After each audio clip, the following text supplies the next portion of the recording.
My name is Klinger. I'm doing this video for the Steampunk Science Facebook page, and this is in regards to the absinthe kit that I purchased some weeks ago.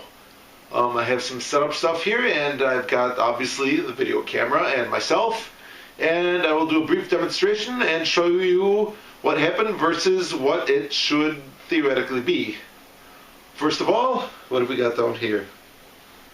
Science. It's all over the place. Bottle of absinthe. One of my favorite absinthes. It's fairly affordable, and it's fairly delicious. Pop it open because the cork is tight. There we are. I don't know how well this will show up on the camera. I have very bad lighting in the house, so I'll make do, and you'll have to as well, or if you really don't like the way it looks, feel free to turn it off. Science is odd that way. You can just look away from it. So here we are, adding the absinthe into the first glass. It's a bit hard to see the coloration. This thing's a pain. But it's a bit of a light green. I've got a nice piece of paper I can put for a backdrop. You can see a little bit of the light greenish tint to it. It's beautiful. It smells all absinthe and like anise and many other things. I don't know what they all are. We place on our authentic reproduction silver-plated absinthe mixer from right around 1880 something, I believe. I'm not sure the exact date. Fill it full of this. Properly measured, of course, and we get to see the magic taking place. You should see that the absinthe is actually becoming very cloudy and kind of a palish white color. Once again, I don't know how well this shows up. I do not have a dark black background, so this will make it a bit trickier. No, it won't, because you can see right away that it's definitely turning into a nice cloudy white milky color, which in French they call louching, L-O-U-C-H-E. You get a similar effect with ouzo and many other botanical infused or distilled, I should say, alcohols. It's kind of a cool effect. It's a neat looking thing and makes the drink smell a lot more because it releases all the aromatics out of the alcohol, which are trapped in there when the water hits it and breaks it apart. And it's fun to get to watch the little seesaw thing going back and forth. You can imagine all the great minds of our times in the late 1800s, early 1900s, just sitting around bars, creating their wonderful art, thinking about their paintings, their designs, and whatnot. Just kind of sitting back a little buzzed watching this thing, just kind of being mildly amused while they're coming up with their next brilliant idea. Kind of sounds neat in my opinion. They didn't have jukeboxes back then either, so probably a lot of tic-tac, tic-tac, tic-tac, tic-tac gets a little annoying, but I would find it fairly entertaining to listen to. And it's going, it's going, it's going. It's about 2/3 of the way done, I believe.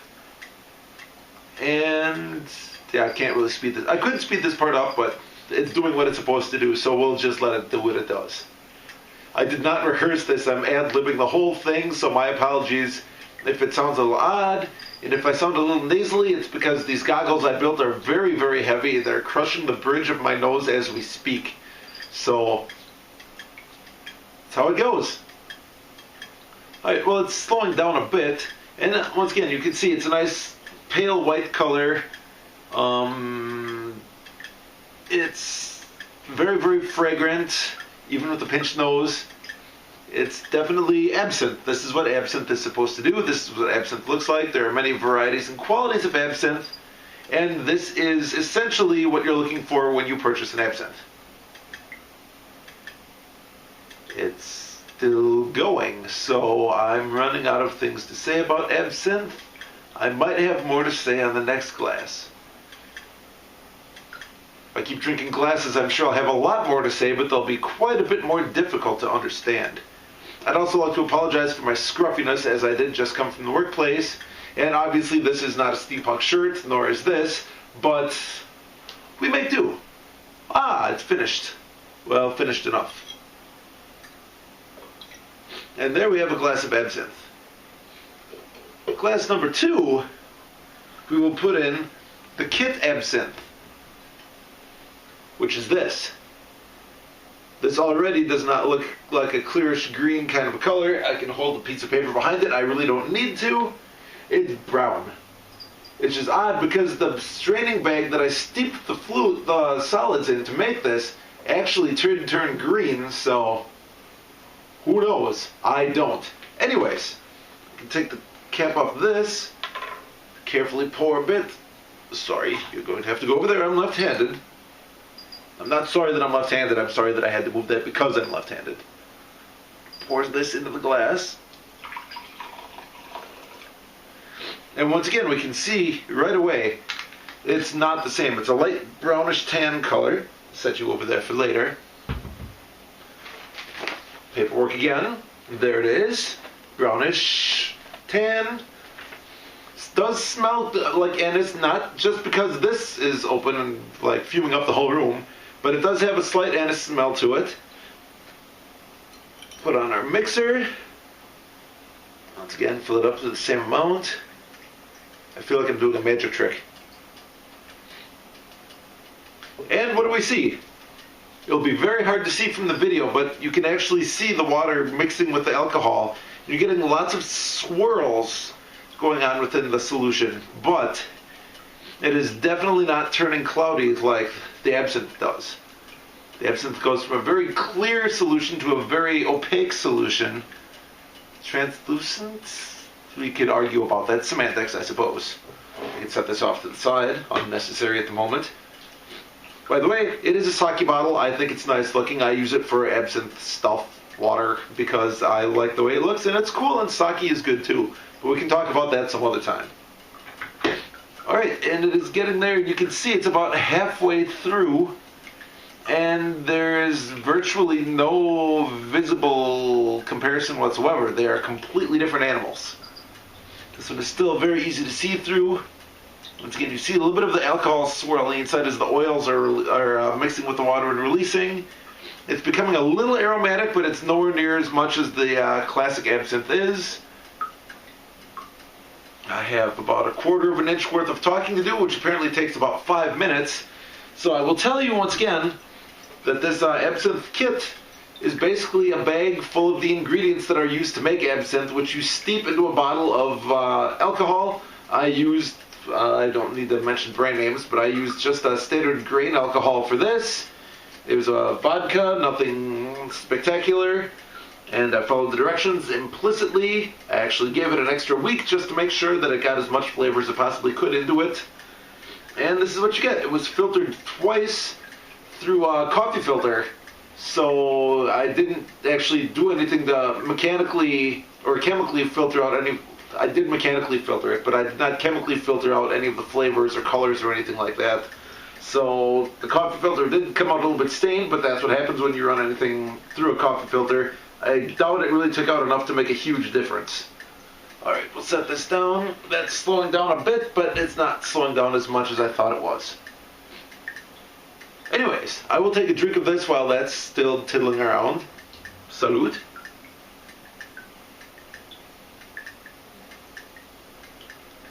And I don't know if you've ever had absinthe before, but this tastes like absinthe. I'm kind of like a little hint of black licorice. It's got some other very subtle flavors. I don't have a masterful palate. I can barely taste things as it is. I like to eat ghost peppers because I can taste those. I cannot taste the subtleties and the nuances of things, and I can barely spell subtlety or nuance. That's not because I just drank absinthe. I'm just stuttering. Alright, so this is done. Alright, you can sit over there. Once again, very stark comparison between the two. Absinthe, pseudo-absinthe.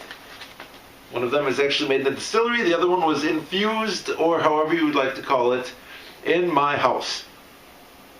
This, let's take a sniff if we can. It doesn't smell anything near the same as an actual absinthe does. It does not have the same complexity of aroma to it, and it's not the same. If we take a drink of this,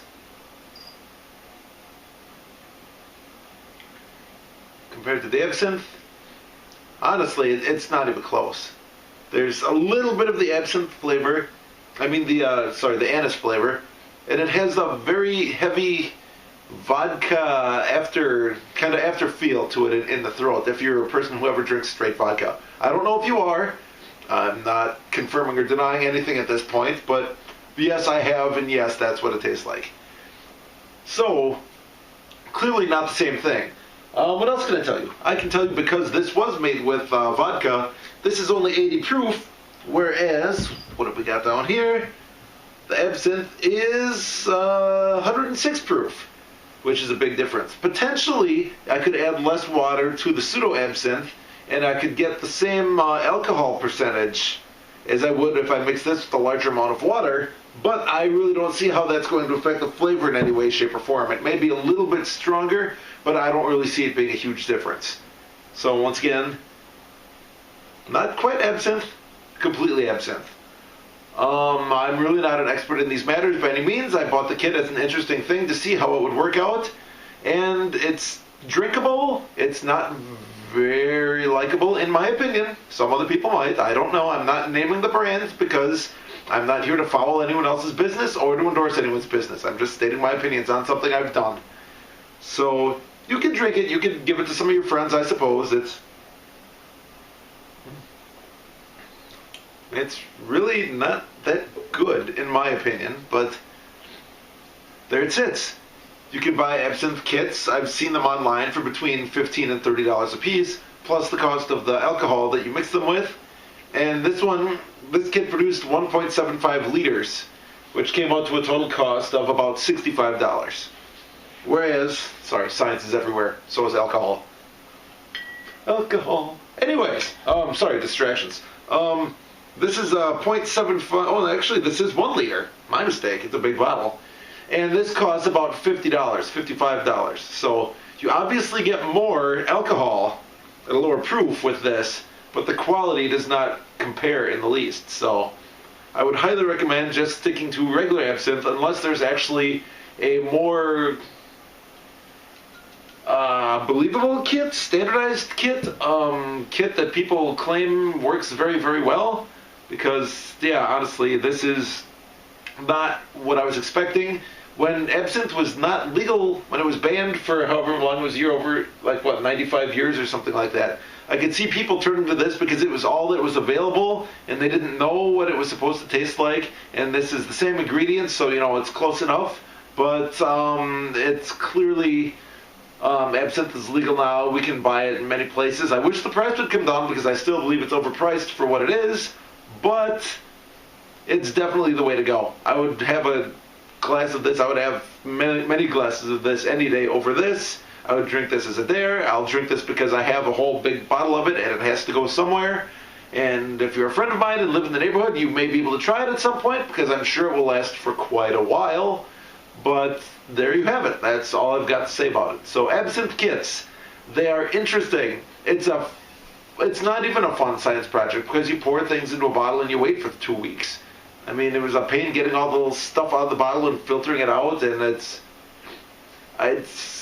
mildly amusing. I don't know. It's putting this on a glass of absinthe and pretending you're doing a titration is much more exciting than just pouring stuff in a bottle and letting it sit in the corner. Once again, still stuttering and stumbling, not because of the booze. Probably not because of the booze. Alright, anyways, that's the end of my video. I hope you've enjoyed this thoroughly. If you have not enjoyed this thoroughly, I'm not sure who you could send a complaint to because I'm not going to listen to it. And that's just where it's going to sit. So, the end.